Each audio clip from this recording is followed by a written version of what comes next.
my turn to see what I can see. I hope you'll understand that this time is just for me because it's my turn. No apology. I, John Fitzgerald Kennedy, do solemnly swear that you will faithfully execute the office of President of the United States. that I will faithfully execute the office of President of the United States And will to the best It was of the your early ability, 1960s, and will, to the best of an my era ability, which the divas saw open with a display of optimism. John F. Kennedy stormed into the presidency with talk of his new frontier and his lofty dreams for a modern Camelot. From every mountainside. Martin Luther King Jr. led a triumphant march in Washington. Over 200,000 black Americans and many whites descended on the nation's capital to peacefully demonstrate for civil rights. We will be able to speed up that day when all of God's children, black men and white men, Jews and Gentiles, Protestants and Catholics, will be able to join hands and sing in the words of the old Negro spiritual, free at last, thank God Almighty, we are free at last. Seemingly out of place in this politically restless age was Diahann Carroll. Her high-gloss, middle-class image, off-screen and on, ran counter to the public's demand for relevancy. Once I lived the life of a millionaire,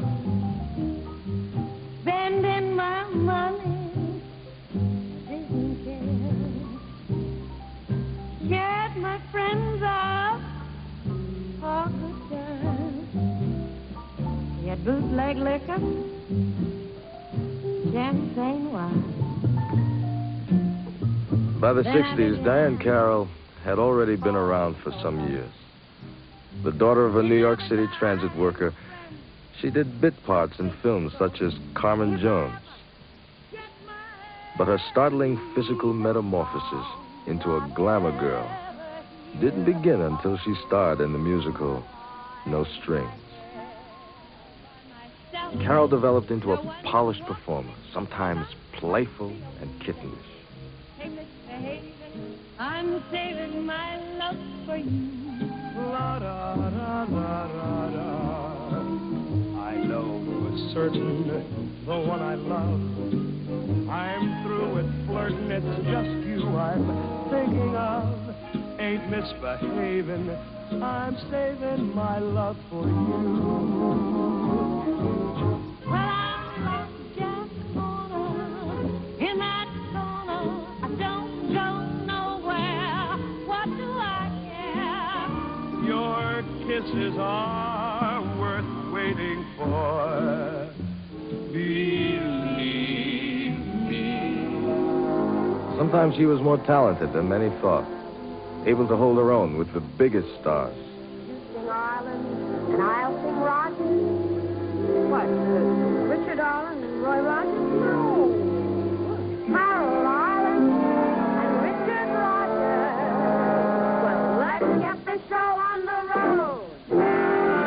It's only a paper moon sailing over a cardboard sea. But it wouldn't be make-believe if you believed in me.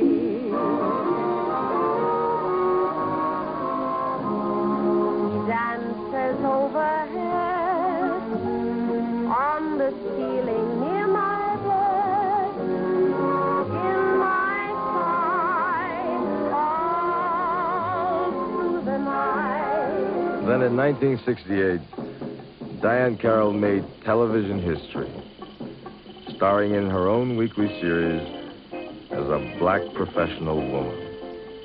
Oh, Sarah and her simple wedding are going to drive me right out of my mind. You want to tell me about it now, Mom? About the wedding? No, how babies get made. Oh, that's right, Corey. We never did finish our conversation, did we? Throughout the run of the series, there were complaints within the black community that the show was false, untrue to a grittier black experience. To her credit, though, Diahann Carroll extended her range beyond Julia with her dramatic performance as a domestic on welfare in the movie Claudine. Where have you been? Out. I know you've been out. I looked in the bed and you wasn't there. Now, where have you been? I was with Teddy. I mean Abdullah. What was you doing with Abdullah or what's his face? Well, we went to this place. Listen, don't well me, girl. What were you doing? He was teaching me how to meet people and hold my liquor. Where was this teaching going on? At the Flamingo. Mm-hmm. Abdullah teach you anything about biology? Yes, the hardships is. Yes, his name was Sin.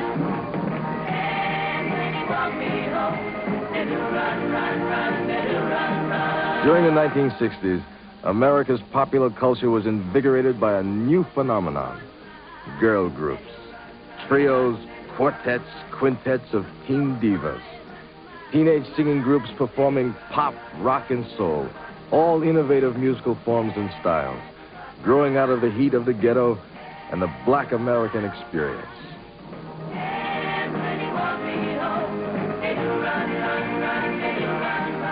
The Shirelles set the style for other girl groups. They dressed alike, smiled alike, and sang alike.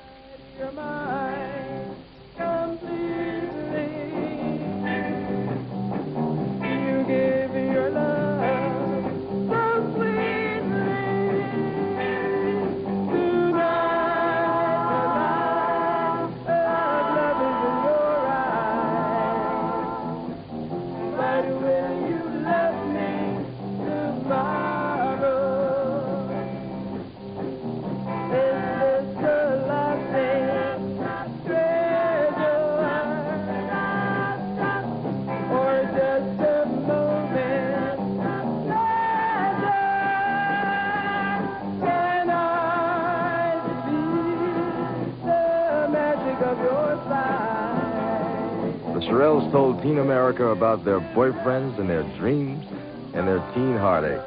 They definitely made a way for a girl group, because prior to that it was like all guys. So they showed that it could work. How did you do it? Other young women showed up on the scene, infusing it with their individual presence and style.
A few of the new stars, like the ferociously energetic Tina Turner, were to remain popular as the years moved on.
Many of the young women who rose to prominence failed to have long careers.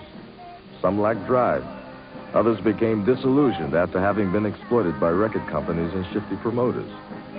Most unfortunately, were not encouraged to think of a future in the music business.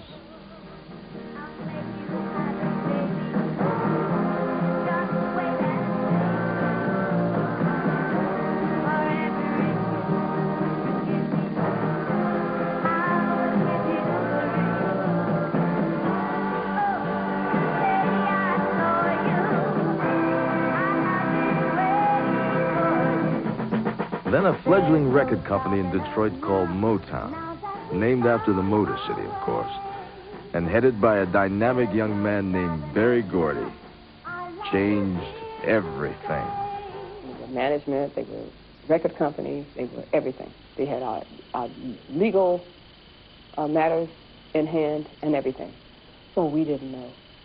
We had no idea what contracts were. We had no idea what show business was all about. I don't know anyone prior to my going to Motown in show business. Motown began grooming its young recording stars, polishing their acts, coming up with special material suited to best utilize or dramatize their talents. Our dream, my dream, I guess, was just to sing. And Barry's dream was to overwhelm the world, which is what he did. Look here, girl. Take this advice and remember always in life. Into each heart, some tears must fall. Though you love and lose, you must stand tall. Because we all got to cry sometimes. I said cry sometimes. Pull yourself together. Though you crying forever, you coughing.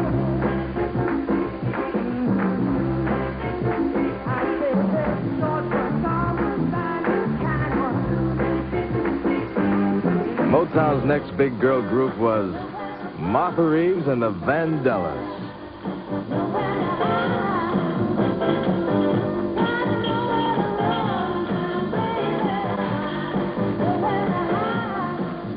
I was working in the nightclub as Martha Lavelle, making this $5 a night.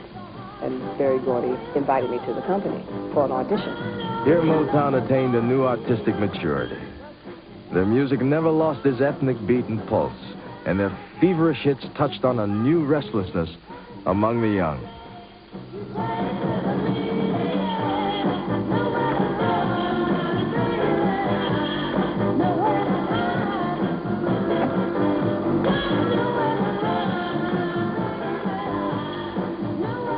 It was precisely such rebellious undertones that made their song, Dancing in the Street, so controversial.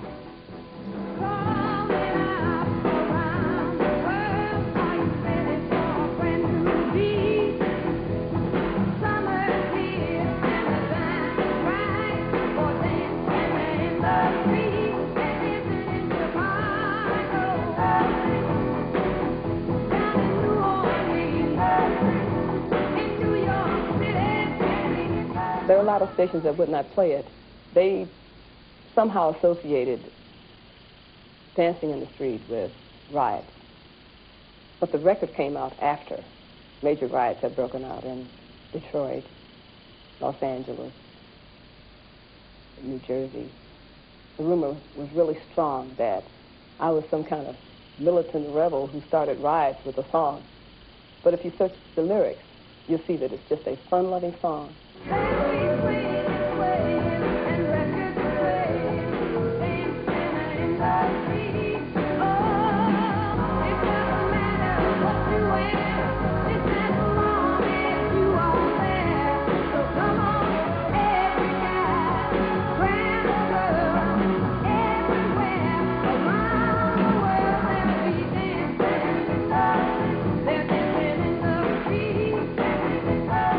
Finally, Motown hit the jackpot with the greatest of all girl groups, the dazzling Supremes. Three goddesses from the ghetto: Florence Ballard, Mary Wilson, Diana Ross.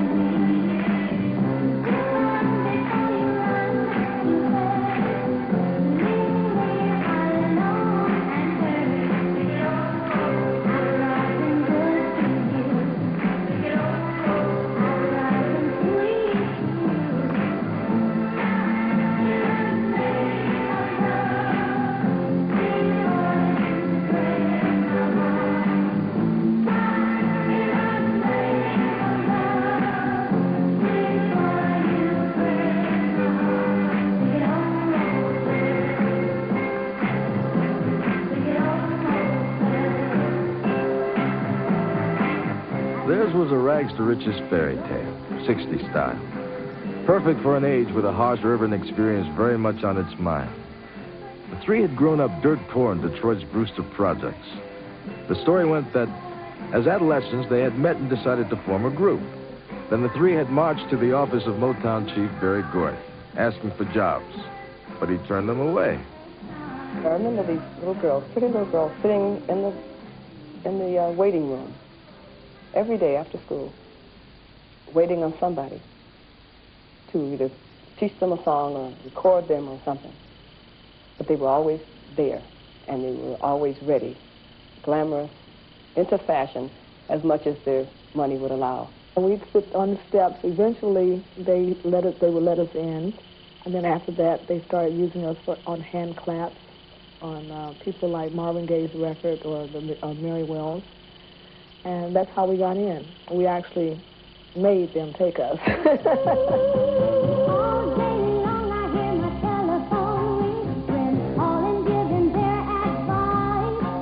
Later, with their high school diplomas in hand, they returned to the record company Motown, the fairy godmother in this tale, which groomed the girls for stardom.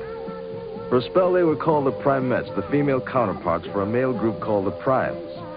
Soon the Primes became the Temptations, and of course, the Primettes became the Supremes. But stardom didn't come easy. Well, a lot of people, I think, assumed that our success was overnight. And I think those people who knew us knew that it wasn't, because we were called the no-hit Supremes at Motown. And that was because when we went there, it was 1960, I believe 60 or 61, I can't remember. And we started recording. We had 11 releases, and they were all flops. Afterwards, their whole world changed. I've been crying, 'cause I'm lonely for you. Smiles have all turned to tears, but tears won't wash away the fears that you never ever gonna take. To ease the fire that was in your bed, it keeps me crying, baby, for you. It keeps me crying, baby, for you. So won't you hurry? Come on, boy, and see about me. See about me. See about you, baby. See about me. I've given up my friends just for you. My friends are gone and you have to. No peaches I find until you come back and be mine. No matter what you say, I'm gonna love you anyway. It keeps me crying, baby, for you. It keeps me crying, baby, for you. So won't you hurry?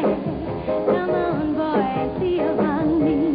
See about me. See about you, baby. See about me.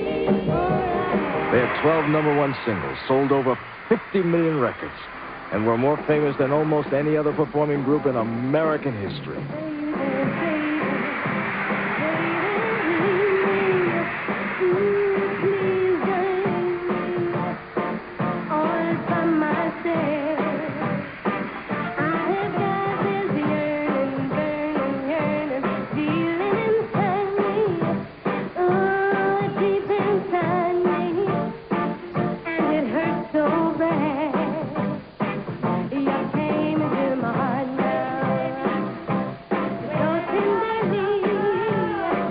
With a burning love.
As time moved on, the Supremes became an accepted part of the established entertainment scene. Some felt they had turned slick, and others criticized them for catering to a large white audience. But their magic never dimmed.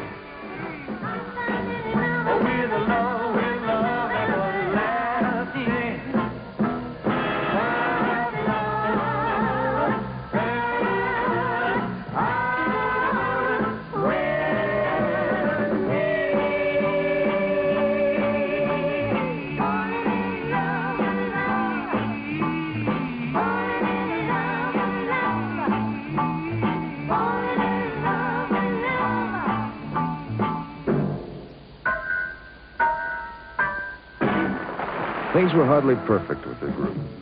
As soon as great 60s fairy tale turned sour. Florence Ballard left the trio in 1967, replaced by Cindy Birdsong. The group was rechristened Diana Ross and the Supremes. Florence was a different kind of person. As we said earlier, she came from a very large family. And so she was a very proud, very, very proud girl. And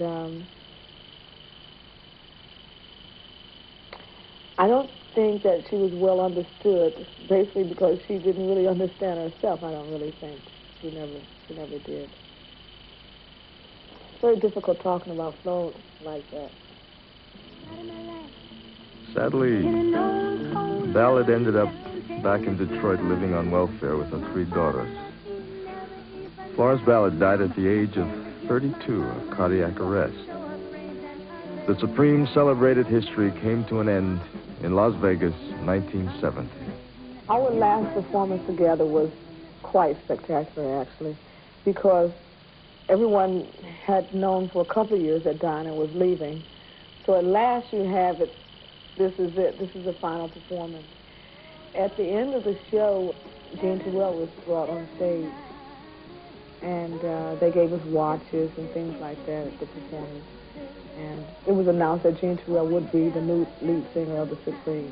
It was almost like a burden had been lifted. The Supremes, for me, was the dream come true.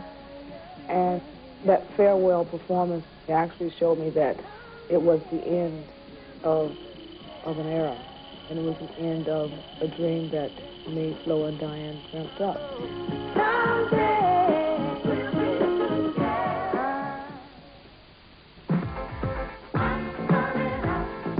Diana Ross went on to become a bona fide superstar, with one hit record after another.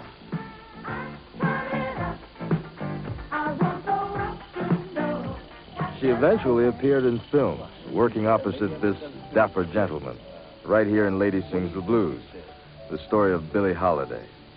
I said, you ain't so hot.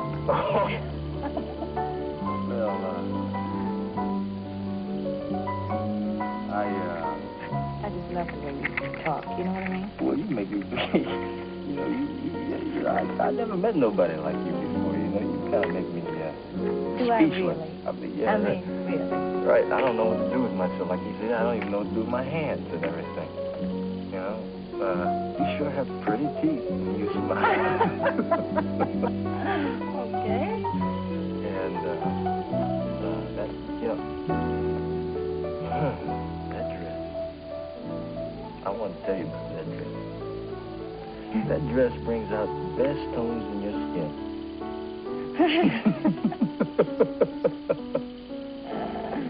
You like dancing?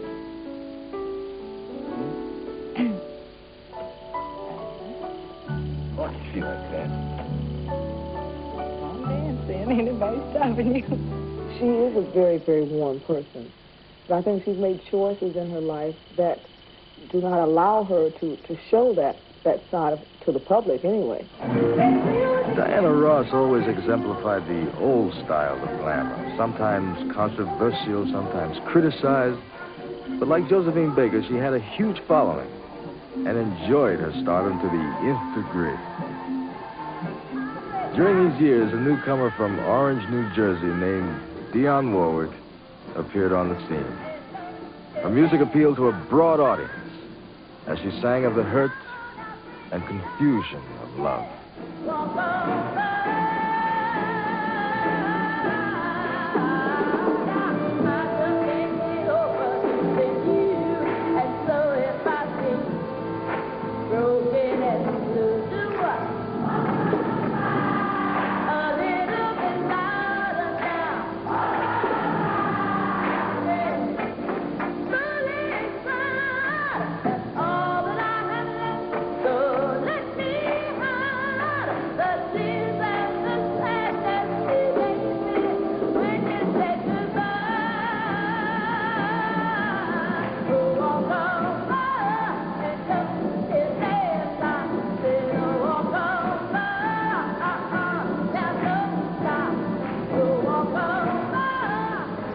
Unlike many of the young women of the 60s, Warwick was a rare performer whose career spanned several decades.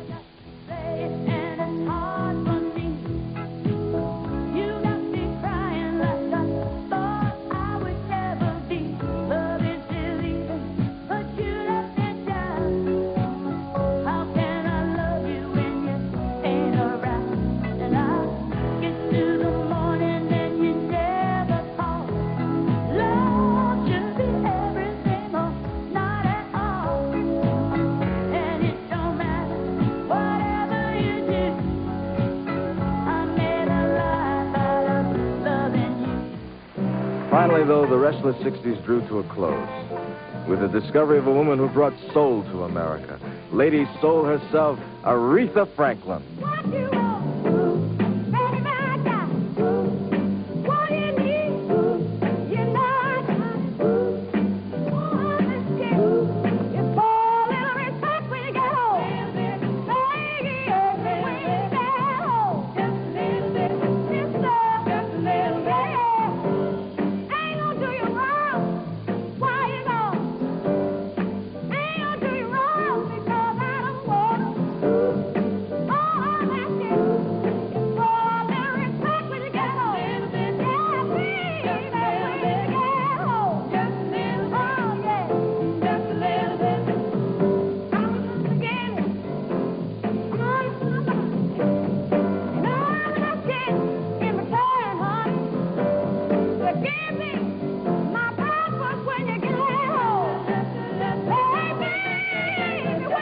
Aretha Franklin was the brilliant distillation of many streams of black music, but always all Aretha.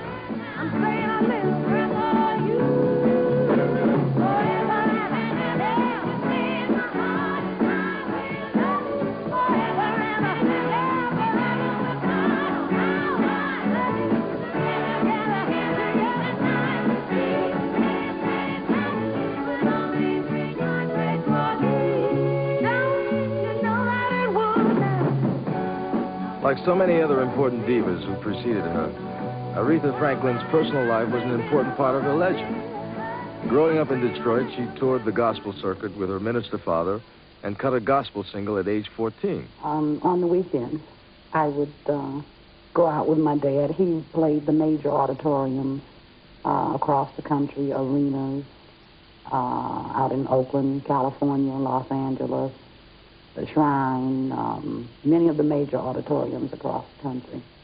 And I was one of the featured vocalists.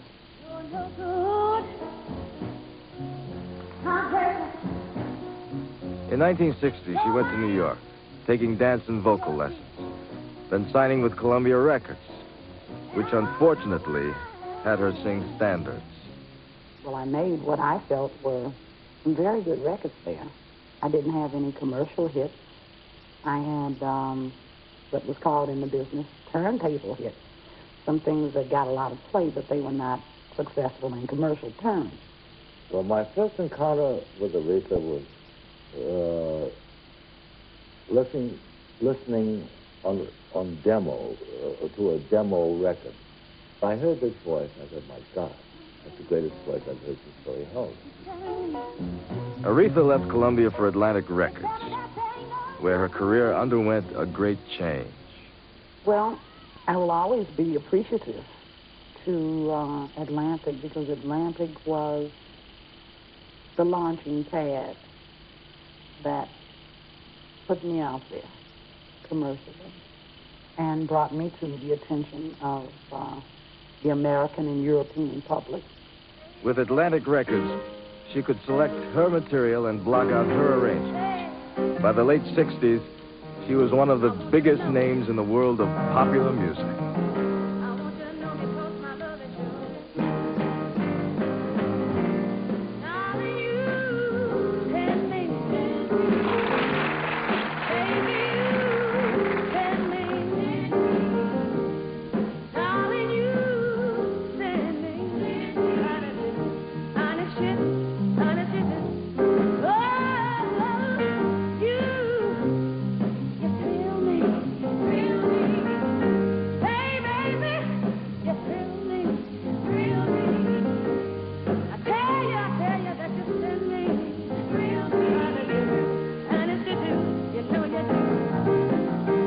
With her success came stories of an unhappy private life.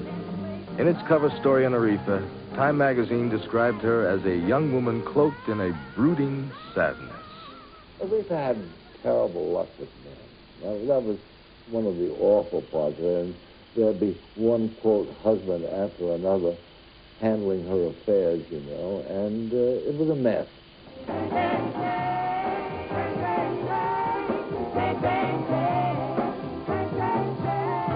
But the troubled Aretha was, of course, readily accepted because in the eyes of her fans, Aretha, like Bessie Smith and Billie Holiday, sang what she lived. For an age caught up in black pride, she emerged as a splendid symbol, a woman whose soulfulness flowed out effortlessly and whose music at every turn was a comment on the black experience.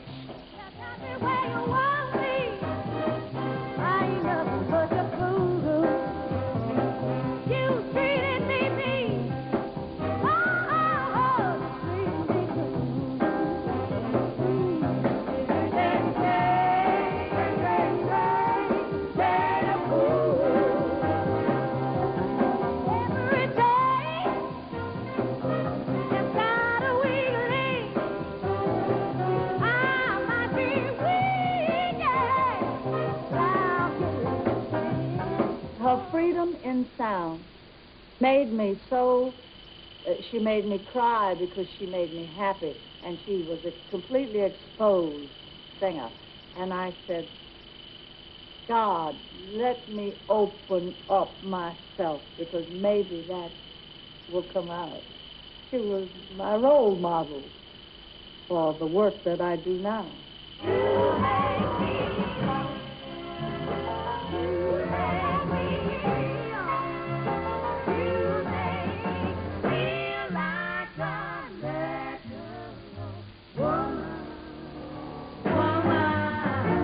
Black America felt the great Aretha, unlike some stars, had never gone mainstream.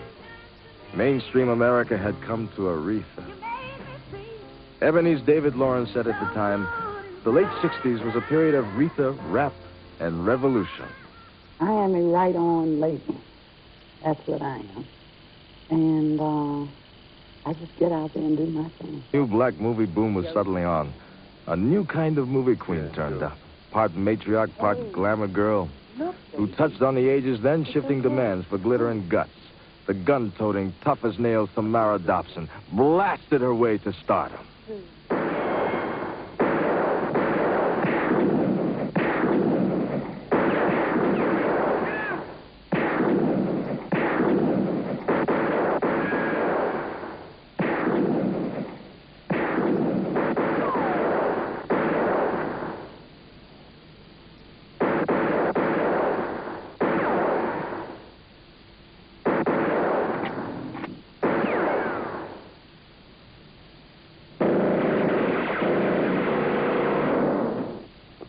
In this feminist age, this larger-than-life heroine was seen as a symbol of assertion and survival. The reflective work of Diana Sands also helped alter the public conception of what could be expected of a black actress. Do you think it would be all right if I put it up for adoption?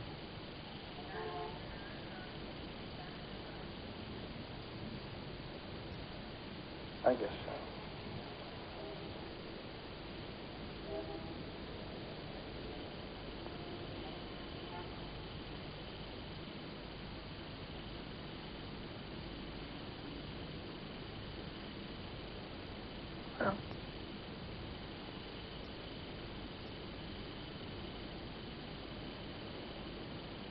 That's what I'm going to do.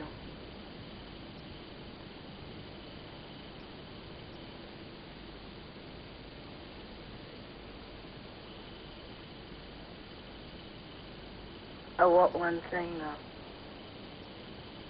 What's that? I want him adopted as white.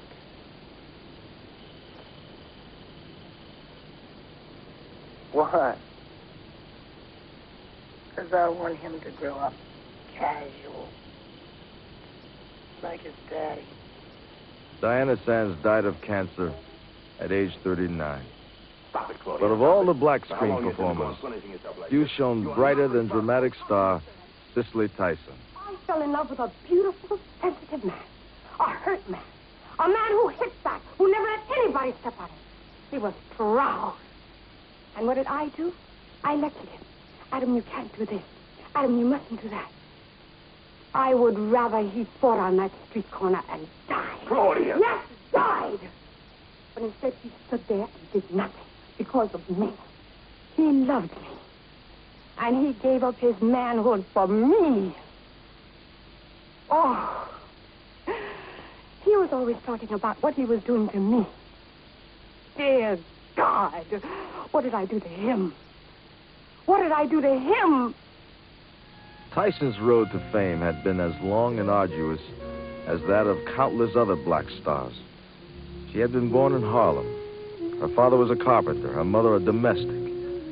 At the time of her early television appearances, audiences were not familiar with Tyson's name, even though she had worked hard throughout the late 50s and 60s, winning critical attention for her theatrical roles. No matter what the part, Tyson's fierce integrity always shone through.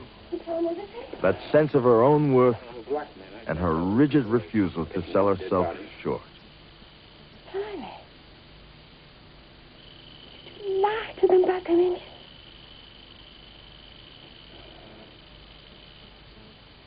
Tell me about it, did you? Indians being Indians. What difference does it make? If they didn't kill those people, they kill other people. Being Indian. Meaning this all the same. That's what folks say.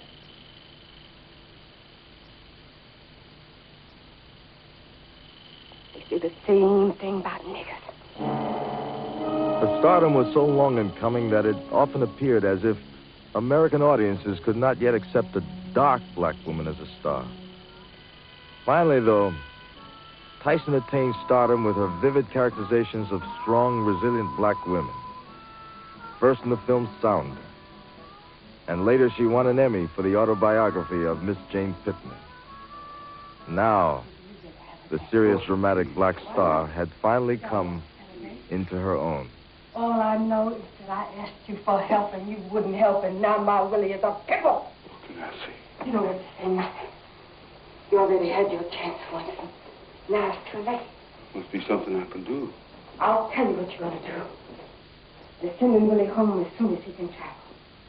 He's going to need a lot of care, so we're going to move him here with you. Gosh, yes. I'll cook and do the cleaning and such. But all the time you'll know I'm hating you. I got a feeling I'm a mighty good hater. In the following years, Cicely Tyson still struggled to find challenging parts. Regardless, she remained a true cultural and pop icon.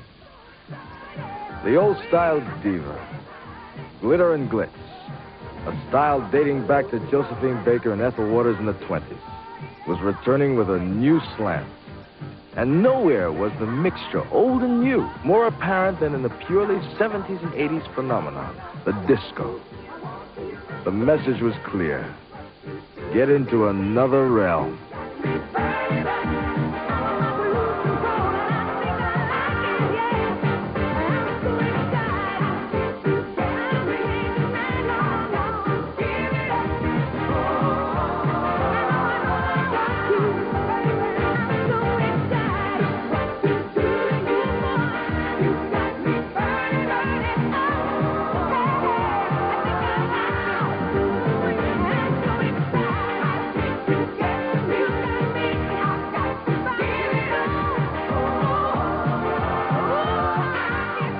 These new pop stars offer the perfect escape into a never land of fantasy and the exotic.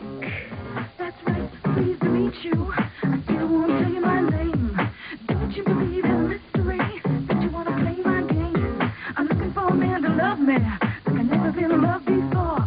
I'm looking for a man that'll do it anywhere, even on a nasty war. But tonight, I'm living in a fantasy, a whole little nasty world. Tonight, don't you want to come with me? Do you think I'm a nasty girl? Tonight, I'm living in a fantasy, a whole little nasty world. Tonight, don't you want to come with me? Do you think I'm a nasty girl?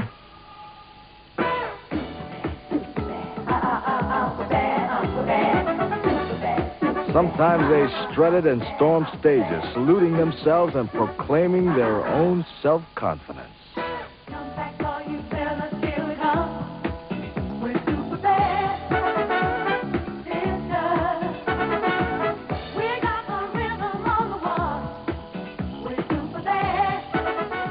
Of these disco divas, none had greater impact than Donna Summer.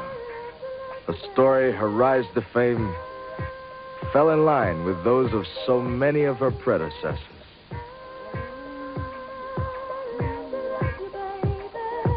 This child of the Boston ghetto, born LaDonna Gaines, first found success in Europe, where she not only cut a couple of pop singles, but briefly married an Austrian actor, Herbert Sommer, and had a daughter.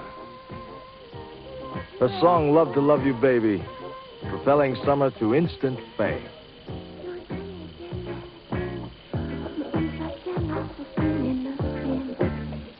She returned to the States, but no one was ready to take her seriously. Soon she was dubbed the Queen of Orgasmic Rock, the First Lady of Lust. But Sommer held on, and eventually she was taken seriously by the music critics and extended the range of disco music itself.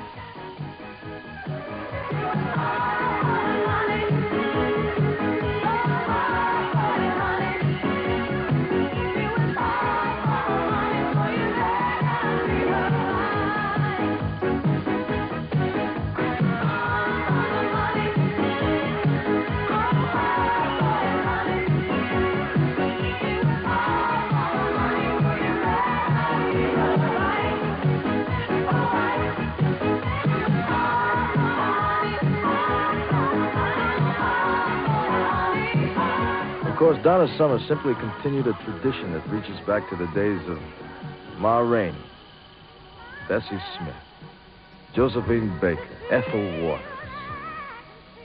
From the early days of the 20th century to the present, America's black goddesses, its treasured dark divas, have dazzled with their energy, their control, their humor, their haughtiness, and their optimism. Like Josephine Baker, they all began their career knowing they were all thought of as the other, the dark and mysterious side of experience. And they knew, too, that they were considered the sexiest of forbidden fruit. And so, decade after decade, women like Hazel Scott were always able to go beneath the misconceptions their culture had about them as black women. They came up with personal visions of what life could and did mean. Some like Ethel Waters, with her early raunchy ghetto characters and her later dramatic characters, said life was damn tough, but that she was determined to get through. Others, like Diana Ross and the Supremes, always had such unreal energy and drive that we knew here were young women who could never be kept in their place. We always admired their guts and their determination to fulfill themselves. Others, like Cicely Tyson, were so rigid in their refusal to compromise that they showed us the beauty of having convictions and holding on to ideals. A woman like Marian Anderson showed us that even under the most difficult situations, grace and poise could see us through. Some let us know a good laugh could never hurt. Others, like Aretha Franklin, let us know that life was richer and fuller if we learned to feel, to go all the way with our emotions, The talents of others kept us entertained. Their personal styles kept us informed of who they were. Many, like Billie Holiday, had troubled lives. Several ended tragically. When we looked at their experiences, their joys, as well as their heartaches, we were forced to ask fundamental questions about society and the country in which they and we live. Through socially troubled times, a diva like Dorothy Dandridge was around, ready to whisper secrets. No matter what her personal problems, she made us forget ours. Whether these women served as pop myths, social symbols, sex symbols, political symbols, or as survivors, they enriched our lives and became cultural icons for various eras. Always, we knew it had been hard for these black women to make themselves heard in a white world. Yet they overcame these obstacles. And so, when the house lights dimmed, and it was time for the blues singers, or the colored chorus girl, or the girl singer, or the girl group to take her place and do her bit, the women went forward. City, country, continent, it never mattered. We were always by her side. And as we swayed and hummed or had private dreams of our own, we were glad she was there, for through her magic, the diva told her story. And somehow she made her story our story, too.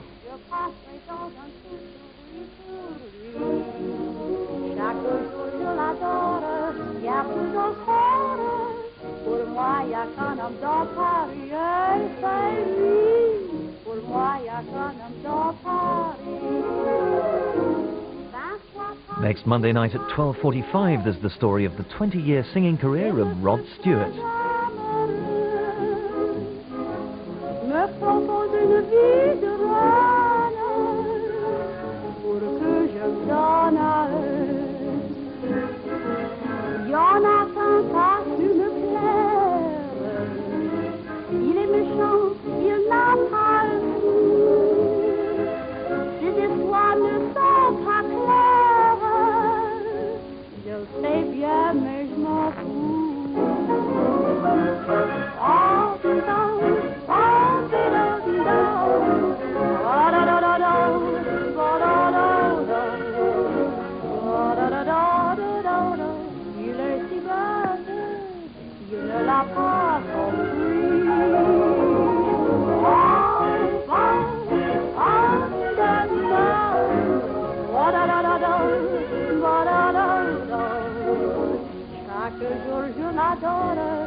Pour moi, y'a qu'un homme dans Paris,